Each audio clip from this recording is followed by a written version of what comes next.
I'm Annie, and in this video I'm gonna go over everything that I read in December. Honestly, December was like so hectic. There's currently a storm outside just like raging, and if I'm not tired of winter already, I am a summer girly through and through. Give me the warm, give me the sunshine, please bring it back. I am so done with the rain and the wet and the cold. I'm done with it. We did have a pretty good reading month to end 2023, and let's just go through everything. So I know that we had the TBR jar. I will link that video down below. And I stuck to it better than I thought, but I did not read everything on the TBR jar, okay? My Roommate is a Vampire by Jenna Levine. I rated this 4 stars. I did really enjoy it. I thought it was a really interesting concept with Frederick being sort of like, he gives very Bridgerton vibes. I don't know what time period that is. Is it Regency period? Maybe. I don't know.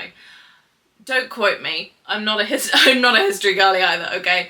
We've got Frederick and Cassie, and she ends up moving in with him because she's getting kicked out of her apartment, blah blah blah, she can't pay rent, and he's got a spare room in his apartment up for rent for super duper cheap. And I kind of went into this hearing loads of really good things about it, just people being like, oh my god, I love this was great, and I did really enjoy it. I have to say, I think my favourite thing was watching him like try and navigate the world, and like the little text messages back and forth between like him and Reginald and him and her, and honestly, the letters. Oh, the letters. So he leaves her little like notes around the house to be like, oh, like I just bought you like a whole brand new set of pots and pans, like everything that the shop had, and she's like, I just needed one pan to heat up some pasta, but like, okay.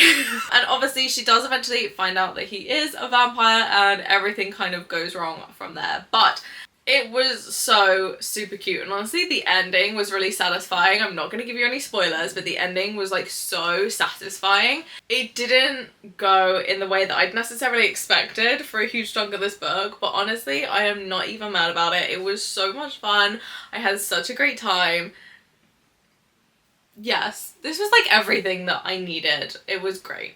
So another vampire book that was on my TBR was The Serpent and the Wings of Night by Carissa Broadbent. And again, this is kind of one of them where I was like, vampires have been kind of hit or miss for me for a lot of the year.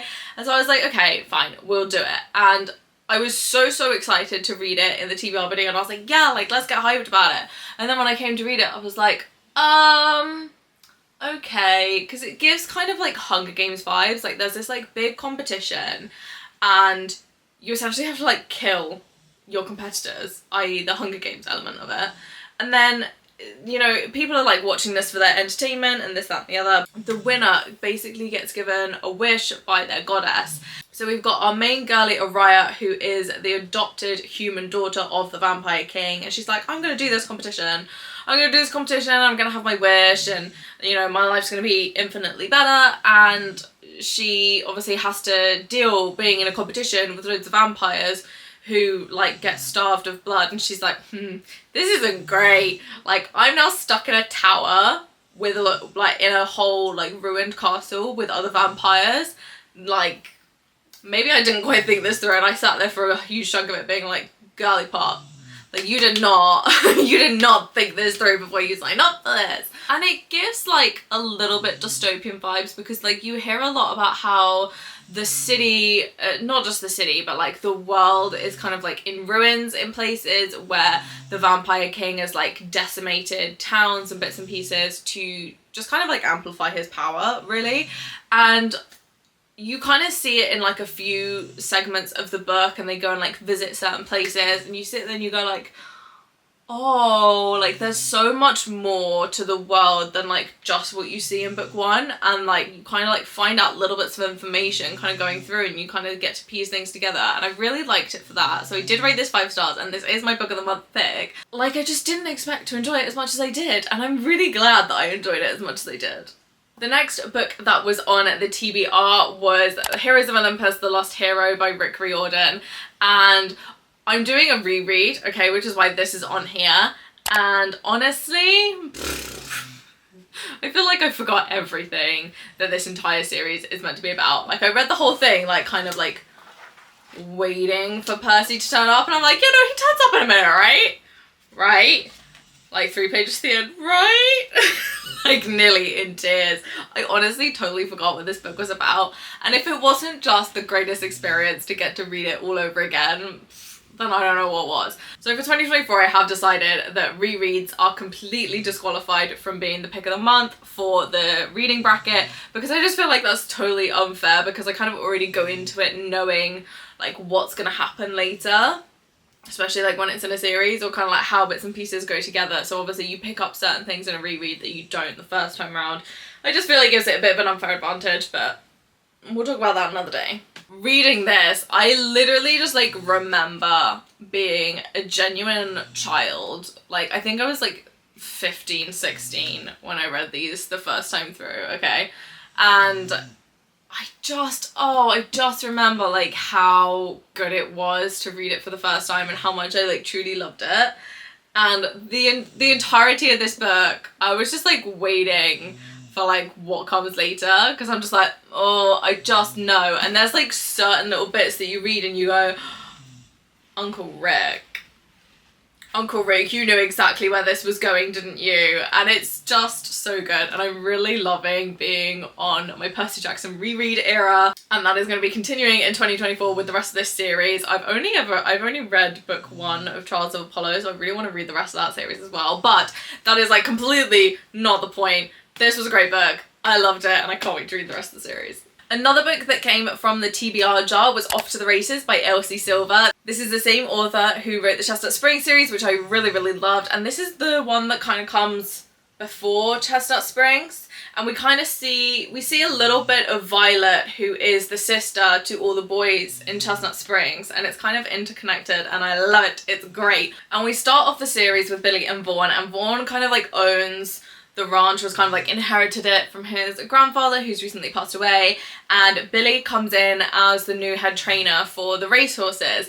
And honestly, yes, Elsie not only is someone who very clearly knows her horses, like she knows about horses, because there's certain bits like where you describe certain elements of it, like especially, oh, I don't want to give away spoilers, but there's like certain bits where like if you don't know horses, like you just like don't understand like the gravity of the situation. So it's like very clear as someone who grew up with horses that Elsie like has at the very least done some really solid research to like understand how important certain bits and pieces are. Like I was crying, I was emotional. Elsie Silver just seems to know how to get to my heart, okay? Like I'm telling you, the Chestnut Springs series like really got to my heart, and I feel like the Gold Rush France series is really going to get to my heart, and I cannot wait to read the next one, because I think the next one is actually Violet's book, so I'm really excited, because in Chestnut Springs you see Violet a little bit. There's like, I think it's like book 4 maybe, that you see like a little cameo of her, and I'm like, yes, please, I'm excited now. I really want to see this. I want to see how this plays out. Okay, and the last book I read this month that was on the TBR was Holiday Romance, and you've got Andrew and Molly who end up flying from, I think it's Seattle? Chicago. Completely different location. They're flying back from Chicago home to Ireland for Christmas, and they do this every year, and you get to see, like, it's just really interesting how it kind of goes back and forth with the timeline a little bit. You see how she first meets Andrew because Andrew is dating her kind of frenemy, I'm gonna say, because she's kind of friends with this person but she doesn't really want to be friends with this person. And anyway, so Andrew's dating her kind of friend, and then she gets a phone call from said friend to be like, oh, you know, I'm just gonna like break up with him because I've been like cheating on him with someone else. He gets a call just as they're about to take off. He's ended up sitting next to her on the flight, and she like steals the phone. She's like, oh my god, like no, like it's Christmas Eve. You cannot break up with someone on Christmas Eve. That is just like a rule, okay? But she ends up like stealing his phone from him so that he can't take the call and doesn't have to like deal with that. And then the next year they just manage to end up on the same flight as one another, and then it kind of becomes like a bit of a planned thing, and they do it every year, and they'll like introduce like boyfriends and girlfriends to each other, and they'll like text throughout the year and bits and pieces, and it's so cute, and I really love it. And it was just one of those ones where like it literally takes no brain power. You just get to sit and read something cozy, and it was so adorable. I really, really loved it. And then I was really feeling the Christmas vibes after Holiday Romance, so I just went like completely off the TBR, and I read Snowed In with a Demon by L.E. Eldridge. This is just like a little short story. It didn't take me very long, but honestly it was just like kind of cute. It was like a nice little filler. I really enjoyed it. I think I picked it up because we were on a long car ride, and I'm just like sat in the passenger seat just like flicking through my Kindle on my phone, and it was just great. It took the entire car ride. And it was just a great time. I had a great time. It was like a Christmassy paranormal romance.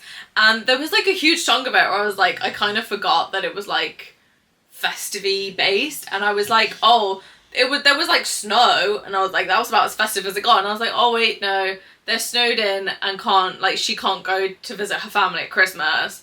But like, there was no presents. I'm like, what is this? There was no presents. It's not Christmas without presents. Like, there was no mention of like trees, decorations, like there was just snow, okay? She lives in the inn where she works, and it didn't sound like it was decorated festively at all, and I was kind of sad about that. But the romance side of it was like, it kind of felt like it almost like wanted to be slow burn, and I think if the book was longer it probably would have been like a little bit more slow burn, but it kind of like started out like a little bit slow burn, and then it was like, oh wait, we don't have the page count for this. Boom, straight into the action. I was like, okay.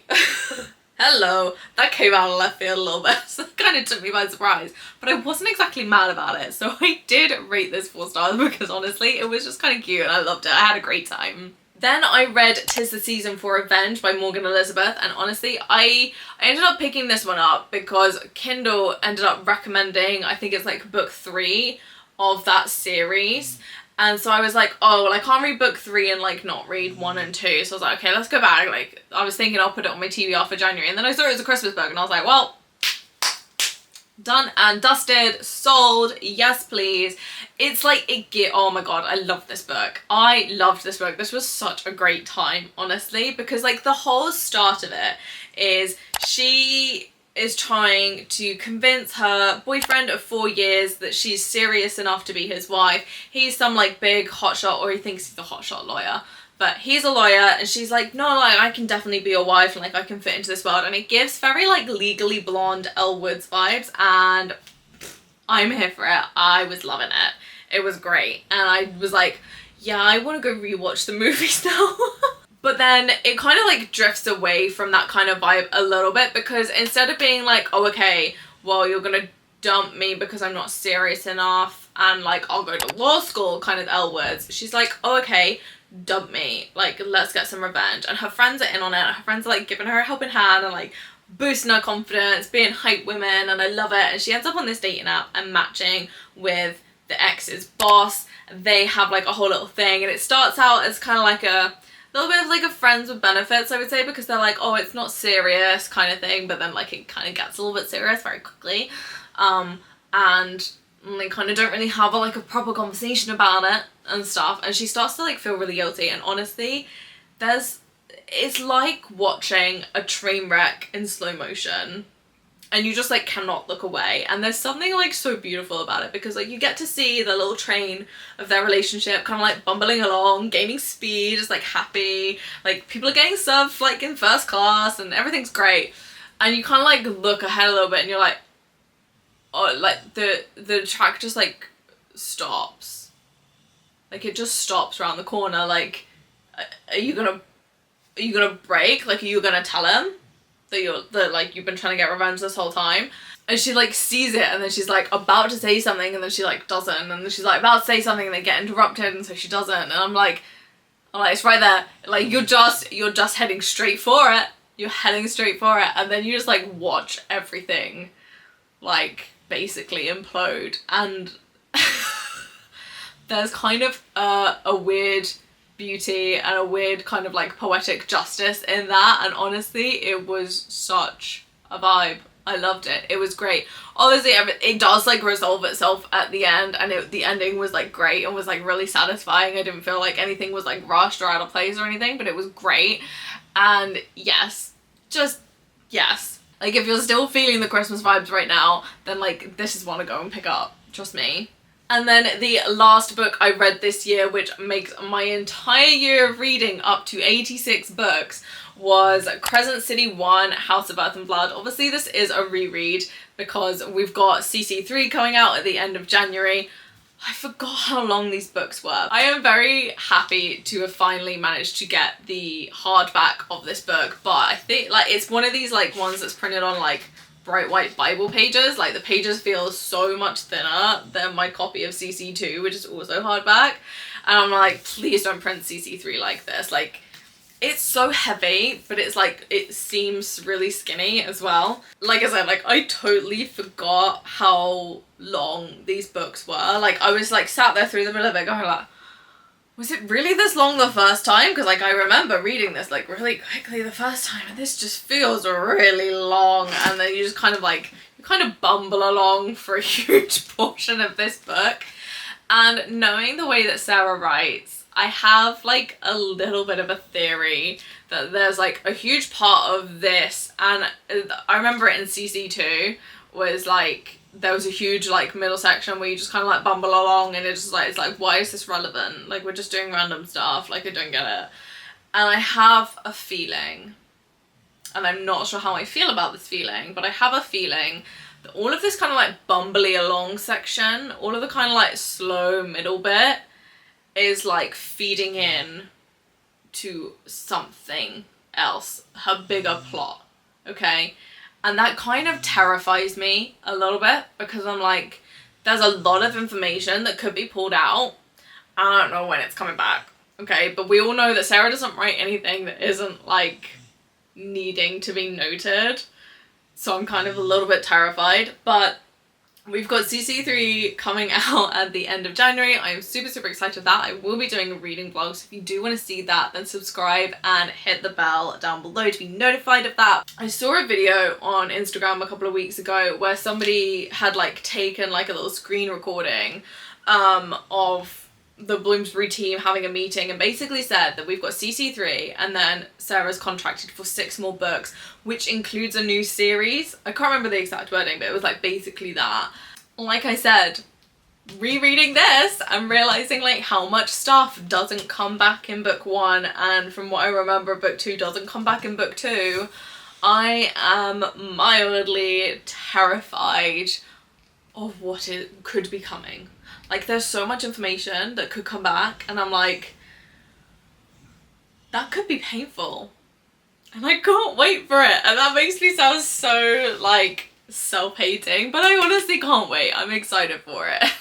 So that was all the 8 books that I read in December. Honestly, it was such a great end to the reading year. It was really nice to kind of like mostly stick to a TBR, but then I kind of got distracted around Christmas, and that's fine.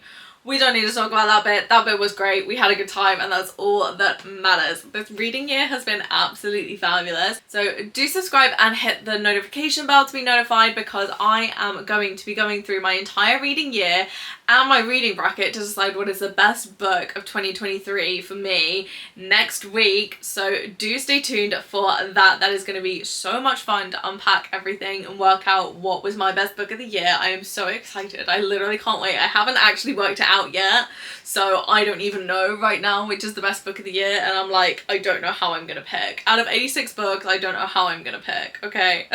But thank you guys so much for hanging out with me, and thank you for hanging out with me through 2023, and I can't wait to see what 2024 brings. I just have such good feelings that it's going to be an amazing reading year, and I can't wait.